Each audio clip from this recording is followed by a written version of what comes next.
আসসালামু আলাইকুম রহমতুল্লাহি ওবরকাতুহু। সম্মানিত দর্শক, সরকারের মন্ত্রী এমপিদের অতিকথন, তাদের তিড়িং বিড়িং লম্ফঝম্প, অভিনয় এবং ওভার স্মার্টনেস প্রদর্শন, এগুলো নিয়ে রীতিমতো ট্রল হচ্ছে। তারা যা কিছু করছে তার সমস্ত দায় দায়িত্ব প্রধানমন্ত্রীর ঘাড়ে চলে আসছে। প্রধানমন্ত্রী নানাভাবে নিজেকে তুলে ধরার চেষ্টা করছেন। এটি ইতিবাচক না নেতিবাচক সময় হলে দেখা যাবে, কিন্তু লোকজন বেশ প্রশংসা করছে এবং আশ্চর্য হচ্ছে। তিনি সময় মতো অফিস করছেন এবং তার যে কার্যালয়, সেই কার্যালয়ের পরিবর্তে তিনি সচিবালয়ে অফিস করছেন। যেন নর্মালি সচরাচর অতীতে যাওয়া হলো যে তিনি প্রধানমন্ত্রীর কার্যালয়ে মানে কাজ করেন অতীতের প্রধানমন্ত্রীরা, আর সচিবরা মন্ত্রীরা যার যার দপ্তর ছেড়ে বারবার সেই প্রধানমন্ত্রীর কার্যালয়ে যেতে গিয়ে পুরো অফিস টাইমের একটা বিরাট অংশ ব্যয় করেন, আর রাস্তায় যানজট লেগে যায়। প্রতিটা মন্ত্রীর সঙ্গে একটা পুলিশের প্রোটোকলের গাড়ি থাকে, মন্ত্রীর সঙ্গে দপ্তরিক যে সচিব থাকেন, পিএস এপিএস থাকেন, একটা রীতিমতো দৌড়াদৌড়ি। এভাবে প্রধানমন্ত্রীর কার্যালয়ে যদি দৈনিক 50 জন মন্ত্রী তার লটবহর নিয়ে যান, 50 জন সচিব যদি তার বডিগার্ড নিয়ে যান, তাহলে আপনি চিন্তা করেন যে সচিবালয় থেকে তেজগাঁতে প্রধানমন্ত্রীর কার্যালয়ে যাতায়াতে কী পরিমাণ লোড পড়ে এবং কত গাড়ি চলাফেরা করে সেখানে। এই সমস্যা দূর করার জন্য তিনি বেশিরভাগ সময় এখন সচিবালয়ে অফিস করছেন এবং ডিউ টাইমে, একের নির্দিষ্ট টাইমে, এমনকি বন্ধের দিনে। জনগণ বলছে যে না, এটা ভালো লক্ষণ। তিনি কৃশ্যতা সাধন করার চেষ্টা করছেন, নিজের ব্যয় কমানোর চেষ্টা করছেন, পোশাক আশাকে স্বাভাবিক থাকার চেষ্টা করছেন। এমনকি তিনি সরকারি যে বাড়ি রয়েছে সেই বাড়িতে সরকারি ওই আবদালি খাবার দাবার, শাহী খানাদানা, এগুলো সব বাদ দিয়ে তার যে নিজের পৈতৃক যে ভিটে, তার আম্মাকে যে বাড়িটি এরশাদ সরকার দিয়েছিলেন থাকার জন্যে, একটা দিয়েছিলেন থাকার জন্য, ওটা তো ভেঙে ফেলা হয়েছে ক্যান্টনমেন্টের মধ্যে মইনুল হোসেন বা মইনুল রোডে। আর একটা দিয়েছিলেন গুলশানে 1 বিঘার উপরে বাড়ি, সেই বাড়িটা ভাড়া দিবেন তিনি, বেগম জিয়া, আর সেই ভাড়ার টাকাতে ছেলে মেয়ে লালন পালন করবেন। কিন্তু পরবর্তীতে দেখা গেল যে আসলে প্রকৃতি এমন একটা ব্যাপার, বেগম জিয়াকে আসলে এরশাদের অনুগ্রহের উপর নির্ভর করতে হয়নি। তিনি নিজেই প্রধানমন্ত্রী হয়ে গেছেন 3 বার। তারপরে তার ছেলে এখন তারেক জিয়া, তিনিও প্রধানমন্ত্রী হলেন। ফলে এই যে বাড়িটা ভাড়া দিয়ে তার আসলে খেতে হয়নি, আল্লাহ তাদেরকে ব্যবস্থা করে দিয়েছেন। এখন তিনি তার সেই পৈতৃক বাড়ি না, ঠিক তার মাতৃক বাড়িতে তিনি থাকেন। ফলে রাষ্ট্রের খরচ কম হচ্ছে, ঝামেলা কম হচ্ছে। আর অন্যদিকে তিনি খুব সাধারণ জীবনযাপন করার চেষ্টা করছেন, প্রোটোকল খুব অল্প, সবার সাথে হ্যান্ডশেক করছেন, সবার সাথে দেখা সাক্ষাৎ করছেন, এগুলো পাবলিক খুব খুশি। তো পাবলিকের এই যে খুশি, এই খুশির ইমেজটা ধরে রাখার দায়িত্ব হলো ওনার আশেপাশে যে সকল উপদেষ্টা আছে, পার্সোনাল স্টাফ আছে, তার প্রেস উইংস রয়েছে, তার মন্ত্রী রয়েছে, এমপি রয়েছে, তাদের উপর।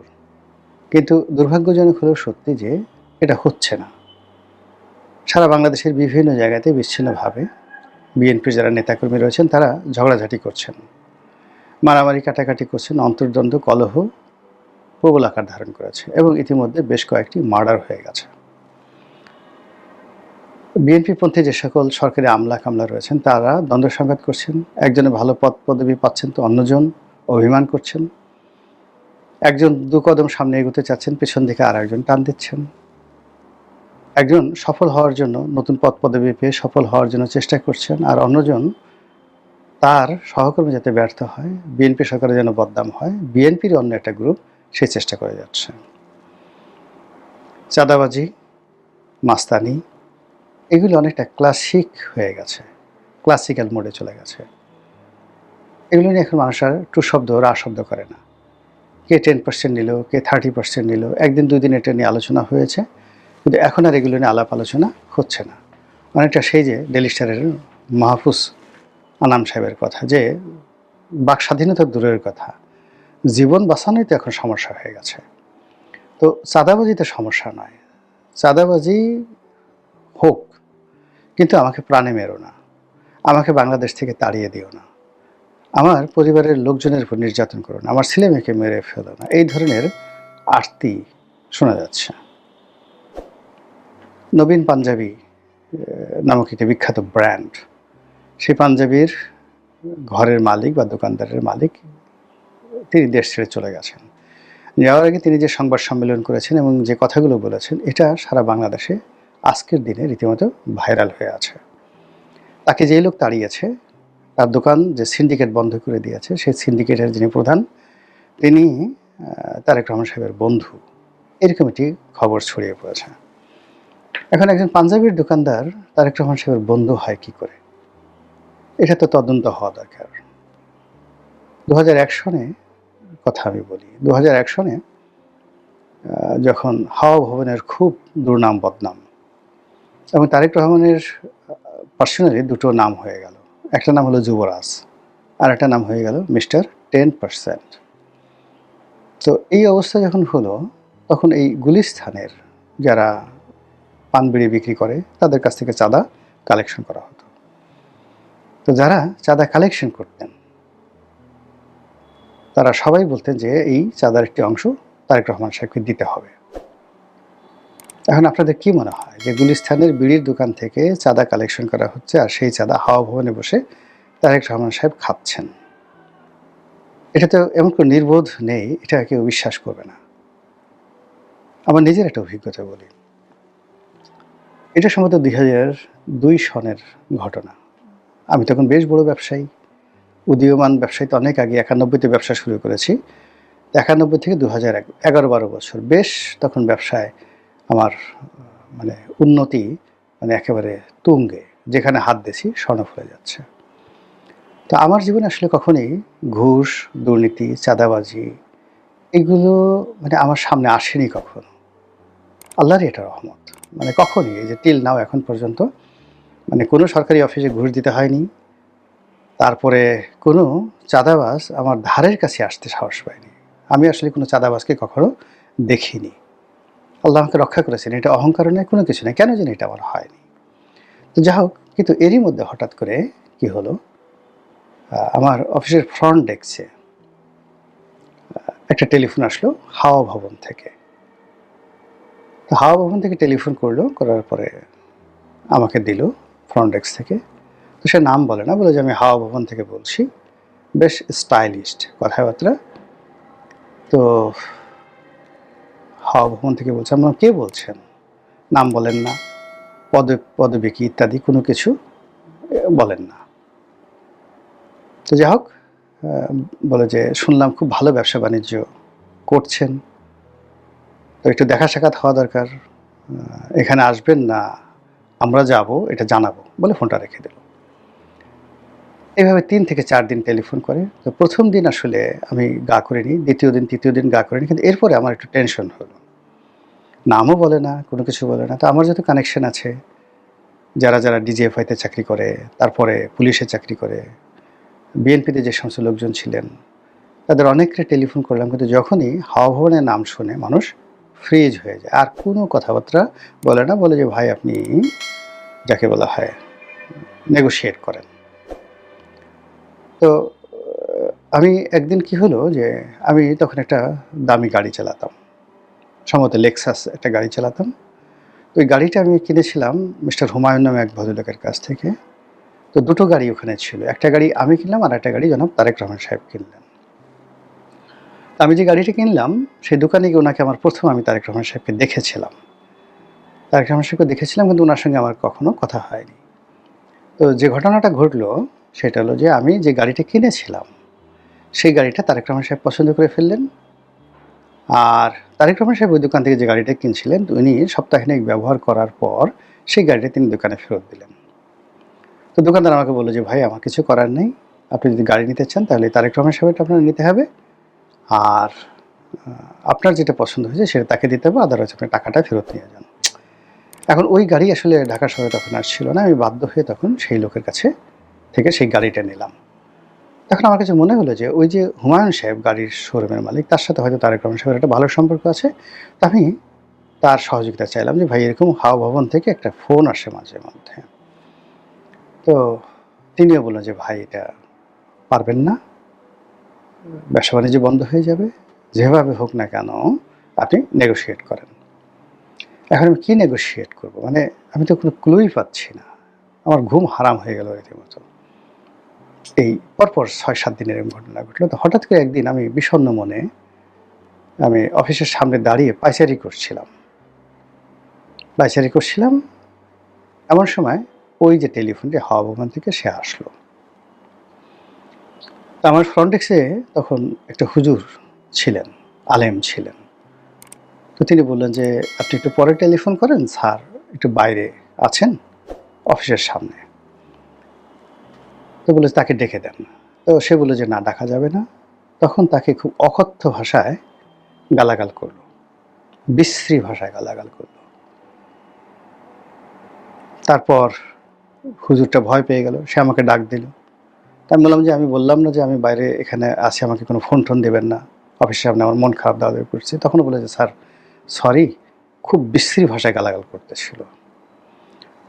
তো এইটা শোনার পর আমার মেজাজ গরম হয়ে গেল।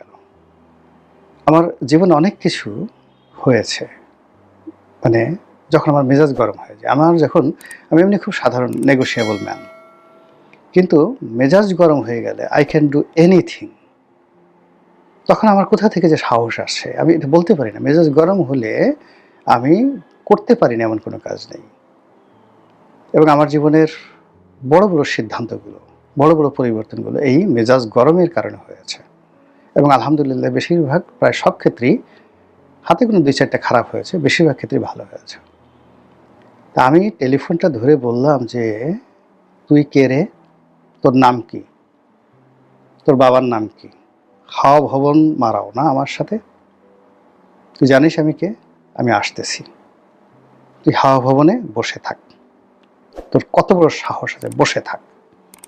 তো এই কথা বলার পরে ওই প্রান্ত থেকে আর টু শব্দ না করে ফোনটা রেখে দিছে। ফোনটা রেখে দিছে। তা আমি হাওয়া ভবনের নম্বর ম্যানেজ করে আবার ফোন দিলাম। ফোন দেওয়ার পরে এই যে এখন যে এমপি আছে নুরুদ্দিন অপু, আমাদের ছোট ভাই, অপু ধরেছে। তা আমি বললাম যে, "অপু, এই ঘটনা তোমার এখান থেকে বারবার টেলিফোন আসছে। অপুর মনে আছে কিনা আমি জানি না। তো যে কে ফোন করছে? ভাইয়া কে ফোন করছে? এই ঘটনা।" পরে লাস্টে খুঁজে দেখা গেল যে হাওয়া ভবনের একজন ড্রাইভার টেলিফোন করে থ্রেট দিচ্ছিল। এবং আমি বুঝলাম যে সেই ড্রাইভার তো পালাইছে সেখান থেকে, আর চাকরি-টাকরি কোনো কিছু নেই। তো সেই ড্রাইভার আমাদের অফিসের এক স্টাফের আত্মীয়। আর সেই স্টাফটা কয়দিন আগে আমার অফিস থেকে বেশ টাকা-টুকা চুরি-চামারি করে তারপর শেষে সে চলে গেছে। আমি তার বিরুদ্ধে আইনগত ব্যবস্থা নেওয়ার জন্য থানায় মামলা করেছি। এইজন্য আমাকে ভয় দেখানোর জন্যে হাওয়া ভবন থেকে এভাবে টেলিফোন করতে হতো। দেখেন আসলে হাওয়া ভবন কতটা অন্যায় করেছে, কতটা জুলুম করেছে সেটা তাদের ব্যাপার। কিন্তু আমার জীবনে যে হাওয়া ভবন সংক্রান্ত যে টেন্স এবং তার বাস্তবতা আমি আপনাদেরকে বললাম।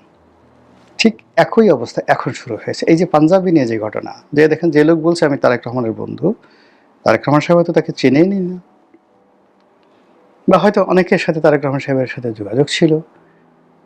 এখন এই যে গত ১৭ বছর তো তারেক রহমান সাহেব তৃণমূলে বহু মানুষের সাথে কথা বলেছেন। অনেকের কাছে তার ভিডিও ফুটেজ আছে, অনেকের সাথে তার কল রেকর্ড আছে। গত ১৭ বছরে সে গ্রামের সেই পাড়াগাঁয়ের সেই ওয়ার্ড পর্যায়ের ছাত্র দলের সদস্য, তার সঙ্গে তারেক রহমান সাহেবের লন্ডনে কথাবার্তা হয়েছে। এখন এগুলো নিয়ে না সারা বাংলাদেশে নানা রকম ব্যবসা-বাণিজ্য হচ্ছে। তো এই বিষয়গুলো দমন করার জন্য তারেক রহমান সাহেবকে সবচেয়ে বেশি সাহায্য করতে পারে তার মন্ত্রী এবং এমপি যারা আছেন। দে আর দ্য লিডার। কিন্তু তাদের কারোর মধ্যে সেই ম্যাচুরিটি লক্ষ্য করা যাচ্ছে না। সেই যাকে বলে লিডারশিপ কোয়ালিটি, নেতৃত্বের যে অনুপম গুণাবলী সেটা লক্ষ্য করা যাচ্ছে না। বরং তারা হাওয়ায় উড়ছেন। যেদিকে বাতাস সেদিকে দোল খাচ্ছেন। আর সারাক্ষণ কী করে তারেক রহমান সাহেব খুশি হবেন? কী করে তিনি যে মন্ত্রী, তিনি যে এমপি, এটা মানুষজনকে বিশ্বাস করানো যায়? টেলিভিশনে কী করে মুখ দেখানো যায়? কী করে ভাইরাল হওয়া যায়? ইত্যাদি যে চেষ্টা তদবির করে কেউ সেই ফাটাকেষ্ট হওয়ার চেষ্টা করছেন, কেউ সিনেমার নায়ক হওয়ার চেষ্টা করছেন, কেউ রবিন হুড হওয়ার চেষ্টা করছেন, কেউ জেমস বন্ড হওয়ার চেষ্টা করছেন, আবার কেউ কেউ গডফাদার হওয়ার চেষ্টা করছেন। ওই যে সেই বিখ্যাত ম্যারিও পুজোর যে গডফাদার, সে বিখ্যাত অভিনেতা মার্লো ব্র্যান্ডো, অভিনয় যারা দেখেছেন তারা খুব ভালো বলতে পারবেন। তো ওইরকম অনেকে গডফাদার হওয়ার চেষ্টা করছেন। তার ফলে কি হলো, চারিদিকে সরকারকে নিয়ে রীতিমতো ট্রল হচ্ছে, এবং এভাবে যদি চলতে থাকে হাইয়েস্ট 90 ডেজ, 90 দিনের মধ্যে দেখবেন সব কিছু ছেঁড়া বেড়া হয়ে গেছে। সব কিছু একবার যদি ছেঁড়া বেড়া হয়, তাহলে ডক্টর ইউনূসের যে অবস্থা হয়েছে জনাব তারেক রহমান সাহেবের একই অবস্থা হবে। মহান আল্লাহ আমাদের সবাইকে হেদায়েত দান করুন এবং হেফাজত করুন। আসসালামু আলাইকুম ওয়া রাহমাতুল্লাহি ওয়া বারাকাতুহু।